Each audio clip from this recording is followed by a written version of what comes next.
24-এর গণঅভ্যুত্থান হয়ে গেছে দিল্লির আধিপত্যবাদের বিরুদ্ধে। এই আধিপত্যবাদ বিরুদ্ধে যদি নতুন রাষ্ট্র বিনির্মাণ করতে হয় আপনাকে কিন্তু নতুন ফ্রেন্ডস লাগবে। এই রাষ্ট্র আদারওয়াইজ আপনি ধরে রাখতে পারবেন না। ফ্রান্স আর জার্মানি আপনি শুধু দেখেন দ্বিতীয় বিশ্বযুদ্ধ প্রথম বিশ্বযুদ্ধ কারা করেছে, এই একই লোকগুলো করেছে। তো শত শত কোটি লোক মারছে একজন আরেকজনকে গত কয়েক হাজার বছরে। সেই ফ্রান্স আর জার্মানিতে ঢাকাতে একই বিল্ডিং এ অ্যাম্বাসিডারদের। তিনি তো বলতে পারতেন যে আমরা ভুল করেছি, আমাদের ভুল হয়েছে। উনি বলছেন এটা মিটে গেছে। এই সিদ্ধান্ত উনি একাকীভাবে নিলেন। $4.52 বিলিয়ন তাদের কাছে আমাদের পাওনা ছিল, সেই টাকাটা ওনারা দেন নাই। উল্টা তারা এখানে এসে বলেছেন আমাদের $21 মিলিয়ন আছে, তোমাদেরকে লোন দিয়েছিলাম এটা ফেরত দাও।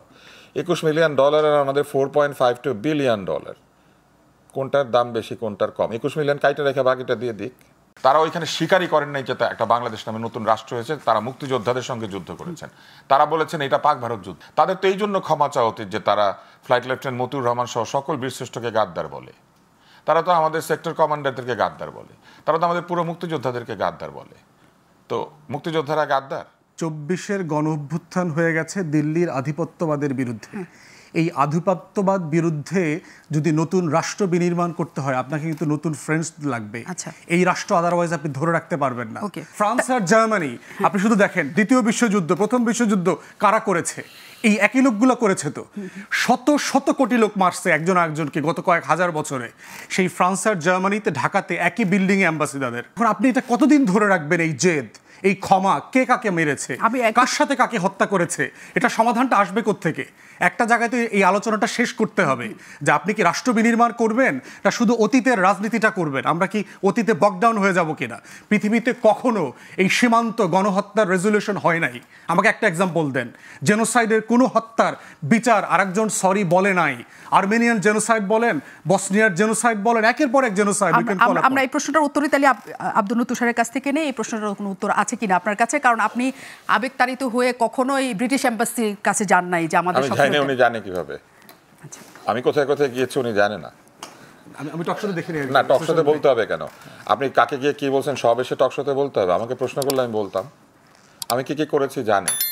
এবং আমি আপনাকে শুধু এইটুকু বলতে পারি যে আমি কোনো একটি দূতাবাসে এমন করেছিলাম যে দূতাবাসের বাঙালি কর্মচারী বের হয়ে আমাকে পায়ে ধরে সালাম করেছিল, বলেছিল সেই দূতাবাসে বহু বছর বহু বাংলাদেশিকে আসতে দেখেছে, কিন্তু আমার মতো কাউকে দেখে নাই। যাই হোক, এটা আমি পরে বলবো। আমি যে জায়গাতে আসি সেই জায়গায় আসি। শোনেন, জিন্নার কোনো দোষ নাই, কারণ জিন্না এটা ফেরত চায় নাই। দেশ বানালো জিন্না, নেহরু আর গান্ধী, পাকিস্তান আর ভারত। ব্রিটিশ শাসন করেছে পাকিস্তান আর ভারতকে। বাংলাদেশ তো পাকিস্তানকে পরাস্ত করে বাংলাদেশ হয়েছে, কিন্তু জিন্না আর গান্ধী চায় নাই কিন্তু ব্রিটিশদের কাছে এটা ফেরত। তো এটা তো দোষ আসলে জিন্না আর গান্ধীর, কিন্তু সেই জিন্নাকে আবার ভালো মনে করে লোকজন আজকাল।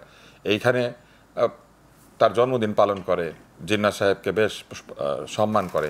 আমি কিন্তু অসম্মানের পক্ষপাতী না। সকল নেতাকে সম্মান করতে হবে, যার যতটুকু অবদান আছে সেটা স্বীকৃতি দিতে হবে, যার যতটুকু সমালোচনা আছে সেটা করতে হবে। আজকে তিনি যে কথাটি বলেছেন এই কথাটি হচ্ছে একেবারে অস্বীকার করা। তিনি তো বলতে পারতেন যে আমরা ভুল করেছি, আমাদের ভুল হয়েছে। উনি বলছেন এটা মিটে গেছে। এই সিদ্ধান্ত উনি একাকীভাবে নিলেন। $4.52 বিলিয়ন তাদের কাছে আমাদের পাওনা ছিল, সেই টাকাটা ওনারা দেন নাই। উল্টা তারা এখানে এসে বলেছেন আমাদের $21 মিলিয়ন আছে, তোমাদেরকে লোন দিয়েছিলাম এটা ফেরত দাও। $21 মিলিয়ন আর আমাদের $4.52 বিলিয়ন, কোনটার দাম বেশি কোনটার কম? 21 মিলিয়ন কাইটা রেখে বাকিটা দিয়ে দিক। এগুলো বললে তো হবে না। আমরা অবশ্যই সামনের দিকে এগিয়ে যেতে চাই। আমি কি একবারে বলেছি যে পাকিস্তানের সঙ্গে আমাদের মেলামেশা ঠিক হচ্ছে না, পাকিস্তানের সঙ্গে বৈঠক করা ঠিক হচ্ছে না? কিন্তু পাকিস্তানের সঙ্গে বৈঠকে আমাদের গ্রিভেন্সেস আমাদেরকে বলতে হবে না? তারা আমাদের প্রতি যে অপরাধ করছে সেটা আমরা বলবো না? জিন্না বলেন নাই, গান্ধী বলেন নাই, নেহরু বলেন নাই, গণহত্যায় কেউ মাফ চায় নাই, সেজন্য ভবিষ্যতে কেউ মাফ চাবে না। তো গণহত্যায় বহু জায়গাতে বিচার হয়েছে, আসেন আমরা তাহলে মরণোত্তর বিচার করি এদেরকে। সেটাতে রাজি হবেন তারা? সেটাও তো রাজি হবেন না। এবং এই বিচারের জন্য তারা কথা দিয়েছিলেন সিমলা চুক্তিতে। তারা কিন্তু বাংলাদেশকে স্বীকৃতি দেন নাই সিমলা চুক্তিতে। তারা ওইখানে ভারতের সঙ্গে যুদ্ধ করেছেন। তারা ওইখানে স্বীকারই করেন নাই যে একটা বাংলাদেশ নামে নতুন রাষ্ট্র হয়েছে। তারা মুক্তিযোদ্ধাদের সঙ্গে যুদ্ধ করেছেন। তারা বলেছেন এটা পাক ভারত যুদ্ধ। তো এটা নিয়ে আমরা প্রতিবাদ করি নাই, আমরা বলি নাই যে এটা পাক ভারত যুদ্ধ না, এটা বাংলাদেশ। এখানে আসিফুজ্জামান ফুয়াদ একটা কথা বলেছেন যে সবকিছু পিটপাট করে ব্যক্তিগত ক্ষেত্রে হয়তো বন্ধুত্ব হয়, কিন্তু রাজনৈতিক বা কূটনৈতিক ক্ষেত্রে সব এগোতে হবে তা তো না। একটা রাষ্ট্রের কিছু মৌলিক জায়গা থাকে, সেই জায়গাতে অনুশোচনা, ক্ষমা প্রার্থনা, এগুলো হচ্ছে গুডউইল। রিকনসিলিয়েশন কমিশন একটা করেছিল, তারা একটা ট্রুথ কমিশন করেছিল। তারা কোনো রকম এটাকে স্বীকার করেছে যে তারা এখানে গণহত্যা চালিয়েছে। নিজেদের দেশের ইতিহাসে কোথাও লেখা আছে তারা এখানে গণহত্যা করেছে? মুখে মুখে বলল আর হয়ে গেল? তারা ইতিহাসটাকে ঠিক মতো লিখেছে। তাদের তো এই জন্য ক্ষমা চাওয়া উচিত যে তারা ফ্লাইট লেফটেন্যান্ট মতিউর রহমান সহ সকল বীরশ্রেষ্ঠকে গাদ্দার বলে। তারা তো আমাদের সেক্টর কমান্ডারদেরকে গাদ্দার বলে, তারা তো আমাদের পুরো মুক্তিযোদ্ধাদেরকে গাদ্দার বলে।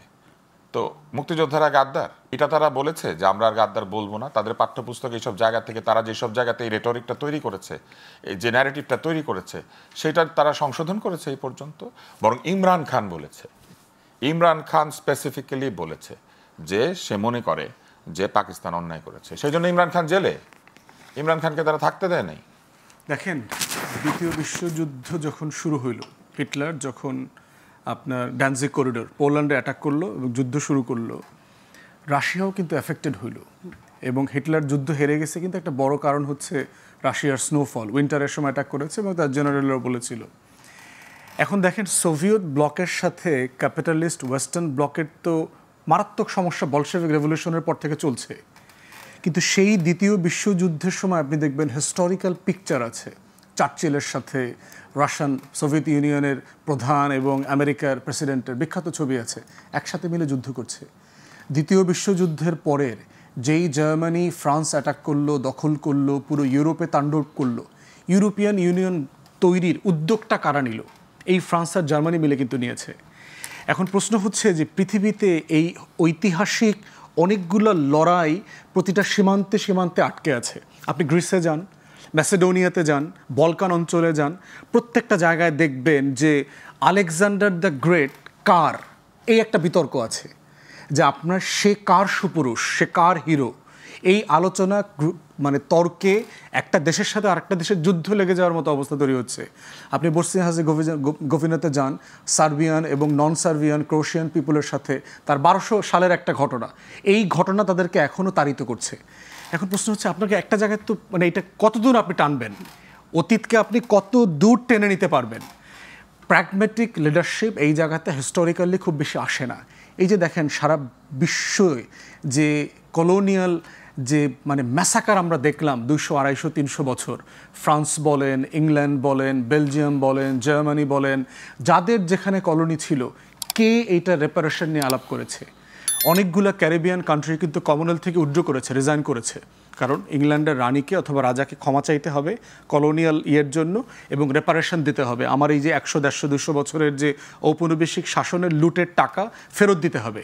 শশী থারুর কংগ্রেসের পলিটিশিয়ান, সে বলছে প্রয়োজনে $1 করে $1 করে বছরে দেন, কিন্তু দিতে হবে, কিন্তু দিতে হবে $1 করে দেন। আপনি দিতে না পারলে বলেন যে আমার কাছে বেশি টাকা নাই, কিন্তু আমাকে $1 করে হলে দিতে হবে as a recognition that things were not correct, আপনি যা করেছেন সেটা ঠিক ছিল না, এইটা বলবার জন্য। এখন এই প্র্যাগম্যাটিজম কোনো রাষ্ট্র ইউজুয়ালি দেখাইতে পারছে না, পারে না। এটা হিস্টোরিক্যালি আমরা দেখেছি, কারণ সীমানা একটা কন্টেস্টেড হিস্ট্রি।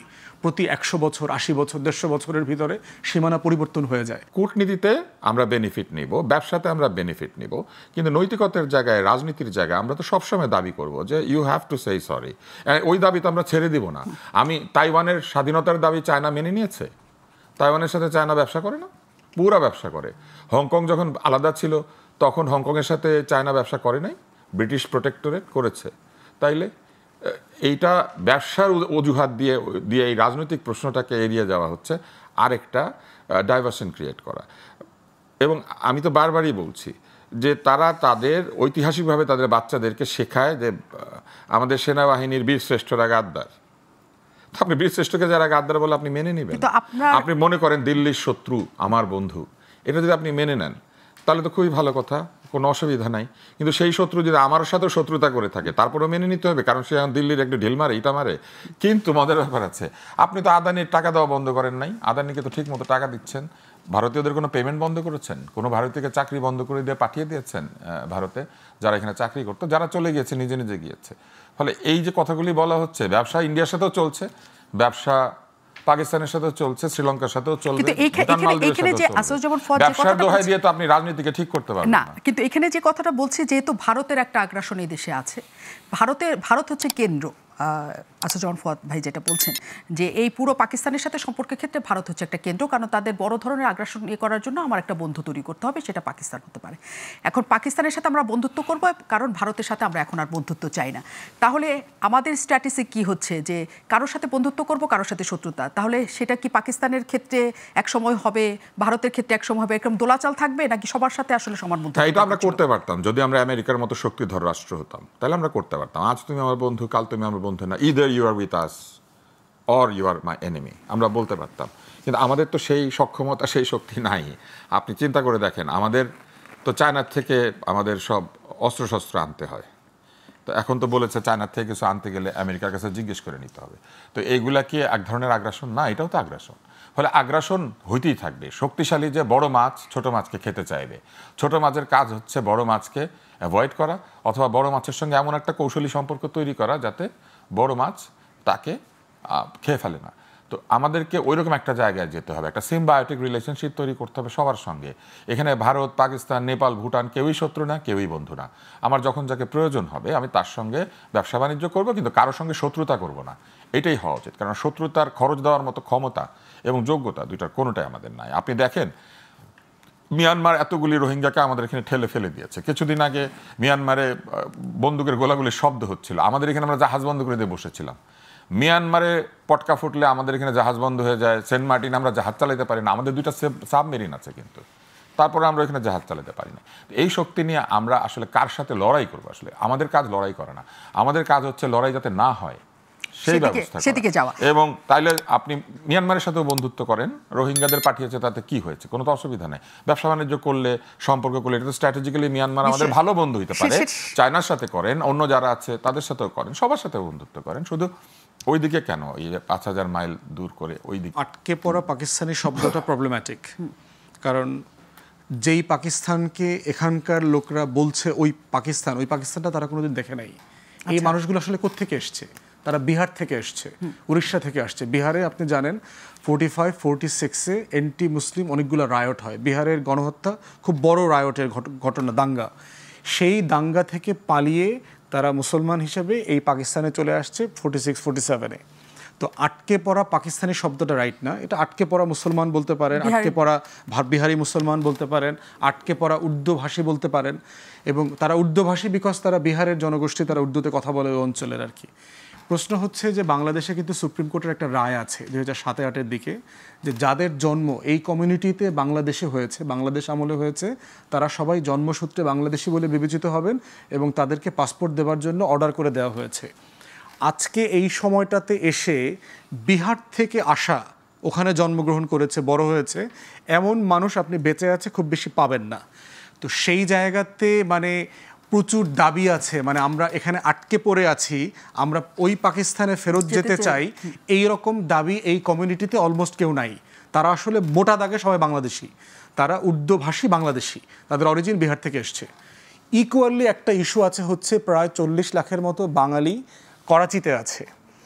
ইমরান খানকেই দেখেছি আপনার একমাত্র পলিটিশিয়ান যিনি 71 এবং এই আটকে পড়া জনগোষ্ঠীর যে বিষয়টা সেইটা প্র্যাগম্যাটিকলি বাস্তবায়ন করবার জন্য ইলেকশন টাইমে কথা বলেছিলেন। যদি উনি ক্ষমতায় আসার পরে এই বিষয়টা উনি আর ডিল করেন নাই। আমার কাছে মনে হয়েছে যে বিষয়টা এখন আর ডিল করার মতো স্টেজে নাই, বরং ফিরে যাওয়ার আলোচনার থেকে হচ্ছে দুই দেশ যার অংশে যারা আছেন তাদেরকে নাগরিক আকারে স্বীকৃতি দেওয়াটা হচ্ছে মোস্ট প্র্যাগম্যাটিক সলিউশন। টাকা পয়সার ব্যাপারে এবং অন্য যে আলোচনাগুলো আছে, এই আলোচনাটা খুব কন্টেস্টেড ডিসকাশন। আমার মনে হয় যে পৃথিবীর বিভিন্ন দেশে আলোচনাগুলো হয়েছে, এই আলোচনাগুলোর মডেল আলোচনা করা যেতে পারে। গিয়ে এই টাকাটা আসলে বিজনেস দিয়ে কিভাবে অফসেট করা যায়, নগদে ক্যাশ ট্রান্সফারের রিয়েলিটিতে আসলে আমরা যেতে পারবো না। আপনি ওইটা তখন বাজার মূল্য, এখন বাজার মূল্য, তখন কি প্রোডাক্ট আমার এখানে রপ্তানিযোগ্য ছিল, এখন আমি কি উৎপাদন করি, এই প্রসেসটা অনেক জটিল। বরং হচ্ছে যে বিজনেসের মধ্য দিয়ে এটাকে অফসেট করা, বিজনেস বাড়ানো, আমদানি রপ্তানি বাড়ানো, একটা প্রসেসের মধ্য দিয়ে ধরেন আমাকে বললো যে আগামী আমরা এটা অফসেট করবো কিভাবে, আমার ডিউটি ফ্রি আমি ইম্পোর্ট অ্যালাউ করবো, কাস্টমস ফ্রি ইম্পোর্ট অ্যালাউ করব। তাহলে এটার মধ্য দিয়ে যেটা হবে, আগামী 25 বছর আমার বিজনেস কমিউনিটি এই অফসেটটা করে ফেলবে। এটার মধ্য দিয়ে দুইটা দেশ অর্থনৈতিক সম্পর্ক তৈরি করতে পারবে, দুই দেশ বেনিফিটেড হবে, কেউ কাউকে ক্যাশ না দিয়ে। তো সেরকম অনেকগুলো মডেল পৃথিবীতে আলোচনা হয়েছে ইতিমধ্যে, কমনওয়েলথের অনেকগুলো দেশে এটা হয়েছে, সেটা হতে পারে। এখন এই প্রসেসগুলো আলোচনা করা দরকার, বাট আলোচনার ফোকাস থাকতে হবে ফিউচার, পাস না, ফিউচারিস্টিক জায়গাতে যেতে হবে। আব্দুল নূর তুষার, ব্যবসা নিয়ে তো আসলে তর্কটা হচ্ছে না, তর্কটা হচ্ছে গণহত্যার জন্য মাফ চায় নাই, তাদের সঙ্গে যে এইসব ইস্যু রিজলভ হয় নাই সেটার জন্য মাফ চায় নাই। ঠিক আছে, 50 বছর হয়ে গিয়েছে, আমরা বললাম তারা আর ফিরে যাবে না, তো 50 বছর হয়ে গেলে রোহিঙ্গারা আর ফিরে যাবে না, আমাদের নাগরিক হয়ে যাবে, এই তো যায় নাই তো অনেকে। 82-83 রেফিউজিরা কেউ যায় নাই, পৃথিবীতে রেফিউজিরা অনেক দেশে গিয়েছে, পুরো ইসরায়েল তো রেফিউজিদের তৈরি করা, সব তো রেফিউজি। হ্যাঁ, তো যায় নাই, এরা রেফিউজি না, আমি আলোচনা করব, এরা কেউ রেফিউজি না, এরা 800-1000 বছর ধরে অন্য দেশের নাগরিক, অন্য দেশের নাগরিক, কেউ রেফিউজি না, দেশ থেকে তাদেরকে বের করে দেওয়া হয়েছে। There has been exodus, different exoduses. ইতিহাস তো নিজে নিজে বললে হবে না, এক্সোডাসের হিস্ট্রি আছে, ইনকুইজিশনের হিস্ট্রি আছে, তাই না? এবং এই যে বালবোয়া নামে যে ভদ্রলোক আছেন তিনি কি করেছেন আমরা জানি, এবং স্প্যানিশ রানী ইসাবেলা কি করেছেন আমরা জানি। আমরা তো জানি কোথায় কোথায় ইনকুইজিশন হয়েছে, কিভাবে হত্যা করা হয়েছে মুসলিম ইহুদিদেরকে। আর্জেন্টিনা মাফ চেয়েছে টোবা এবং মকুইদের কাছে, অস্ট্রেলিয়া মাফ চেয়েছে অ্যাবরিজিনিদের কাছে, বেলজিয়াম মাফ চেয়েছে বেলজিয়ান কঙ্গোর কাছে কলোনিয়াল অ্যাবিউজ অ্যান্ড জেনোসাইড, এটার জন্য। কানাডা চেয়েছে তাদের যে অরিজিনাল নেশন অর্থাৎ ইন্ডিয়ান যাদেরকে বলে তাদের কাছে। কানাডা আবার ইনুইটদের কাছে আলাদা করে মাফ চেয়েছে। ক্যালিফোর্নিয়া স্টেট হিসেবে ইন্ডিজিনাস পিপলের কাছে আলাদা করে মাফ চেয়েছে। ক্যাটালোনিয়া মাফ চেয়েছে, চিলি মাফ চেয়েছে মাপুচেদের কাছে, জার্মানি তানজানিয়ার কাছে মাফ চেয়েছে কলোনিয়াল কিলিংয়ের জন্য, জার্মানি হেরেরো এবং নামাদের কাছে মাফ চেয়েছে, মেক্সিকো মায়াদের কাছে মাফ চেয়েছে 1000 বছর পরে এসে, মেক্সিকো ইয়াকিদের কাছে মাফ চেয়েছে, নেদারল্যান্ড সুরিনামের বিরুদ্ধে মাফ চেয়েছে, নেদারল্যান্ড ইন্দোনেশিয়ার কাছে মাফ চেয়েছে 2 বার। একটা হচ্ছে রাওয়াগেডে ম্যাসাকারের জন্য, আরেকটা হচ্ছে এক্সেসিভ ভায়োলেন্স করেছে তারা 45 থেকে 49 পর্যন্ত। নিউজিল্যান্ড মাফ চেয়েছে ময়ূরীদের কাছে, নরওয়ে মাফ চেয়েছে সামিদের কাছে, এল সালভাডোর মাফ চেয়েছে তাদের অ্যাবরিজিনিদের কাছে, ইউনাইটেড কিংডম তাইনুইদের কাছে মাফ চেয়েছে, ইউনাইটেড স্টেটস গুয়াতেমালার কাছে মাফ চেয়েছে, ইউনাইটেড স্টেটস তাদের নেটিভ হাওয়াইয়ানদের কাছে মাফ চেয়েছে, কারণ বাচ্চাদেরকে ধরে ধরে তারা জাপানি মনে করে স্কুলে নিয়ে গেছে, বাপ মার কাছ থেকে আলাদা করেছে।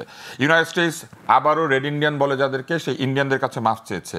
এবং ইউনাইটেড স্টেটস আবারও আমেরিকান ইন্ডিয়ান বোর্ডিং স্কুলগুলিকে যে তারা বানিয়েছিল, যেখানে তাদেরকে জোর করে বাচ্চাদেরকে কেড়ে এনে ভদ্র বানানোর জন্য দিত, তাদের কাছে। আপনি অস্ট্রেলিয়ার ছবিটা নিশ্চয়ই দেখেছেন, নিকোল কিডম্যানের ছবি, এই ছবিটা অসাধারণ, এত সুন্দর।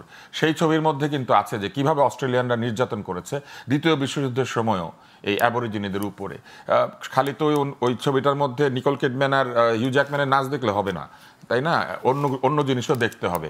মানুষ শিখতে চাইলে বহুত জায়গার থেকে ইতিহাস শিখতে পারে। জীবন থেকে নেয়া দেখলেও ইতিহাস শেখা যায়, গান্ধী ছবিটা দেখলেও ইতিহাস শেখা যায়, কি বলে ফ্রিডম অ্যাট মিডনাইট দেখলেও শেখা যায়, প্যাসেজ টু ইন্ডিয়া দেখলেও শেখা যায়, তাই না? কিন্তু মুশকিল হইল পাকিস্তান এগুলো দেখে বলে আমার মনে হয় না। পাকিস্তান যদি দেখতো তাহলে এতদিনে বহু আগে এইসব ধর্মের দোহাই ভাই ভাইয়ের দোহাই না দিয়ে জাস্ট সিম্পলি বলতো যে আমরা দুঃখিত, আমরা অন্যায় করেছি। অন্যায় তো স্বীকার করে না, এইটা তাদেরকে স্বীকার করতে হবে, আজ হোক কাল হোক 500 বছর পরে হোক। এই যে 1000 বছর পরে এসে চায়নাই মাফ, এখানে আমি যে লিস্ট দিলাম ওরকম চাইতে হবে। আমরা থাকবো না হয়তো, এই সব কিছু হয়তো থাকবে না, কিন্তু অপরাধীকে এটা চাইতে হবে মাফ।